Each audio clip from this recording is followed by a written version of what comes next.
हरे कृष्ण। आप सभी वैष्णव भक्तों के चरणों में हमारा कोटि कोटि प्रणाम। आज हम मना रहे हैं एक उत्सव जिसका नाम है गोपाष्टमी। गोपाष्टमी में हम गौ माता की पूजा करते हैं। वैसे तो गौ माता की पूजा हमें साल के 365 दिन करनी चाहिए, लेकिन आज के दिन इसका स्पेशल महत्व इसलिए है क्योंकि आज ही के दिन ठाकुर जी ने नंद बाबा से आज्ञा पाकर के पहली बार ठाकुर जी ने गौचारण किया था।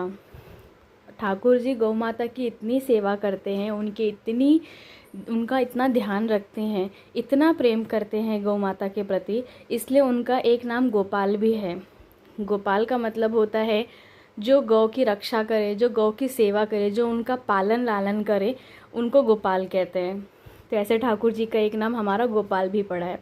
तो आज हमारे गोपाल जी पहली बार नंद बाबा की 9 लाख गैया, हमारे छोटे से ठाकुर जी और 9 लाख गैया को आज पहली बार ही वो गौचारण के लिए लेकर के गए थे।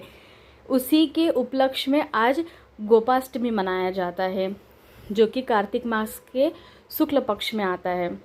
तो सुबह सुबह हमने भी गौ माता की सेवा तो कर आई थी बाहर जा कर के।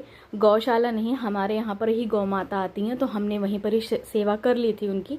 फिर घर आने के बाद ठाकुर जी को स्नान कराया, गौ माता को स्नान कराया, श्री जी को स्नान कराया, उनको नए वस्त्र धराए हैं।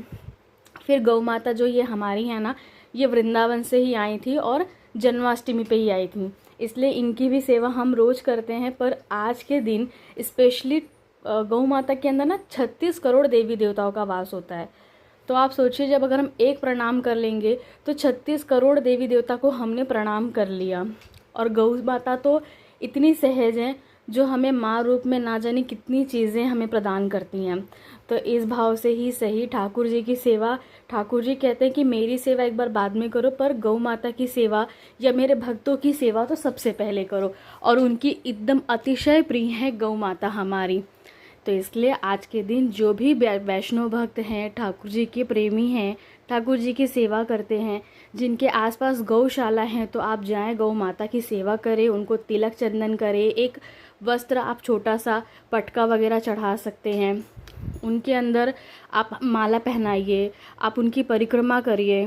गौ माता को गुड़ और चने की दाल और रोटी का भी आप भोग लगा सकते हैं।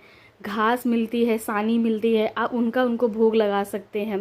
तो इस प्रकार मैंने अपनी सेवा करी और फिर उसके बाद एक छोटी सी कथा पढ़ के, जो आज के दिन की विशेष कथा है, मैंने आपको इन शॉर्ट में बताया है। इसलिए मैंने उनकी आरती वगैरह भी की, वो कथा पढ़ी और उसके बाद प्रार्थना भी करते हैं कि ठाकुर जी अगर कोई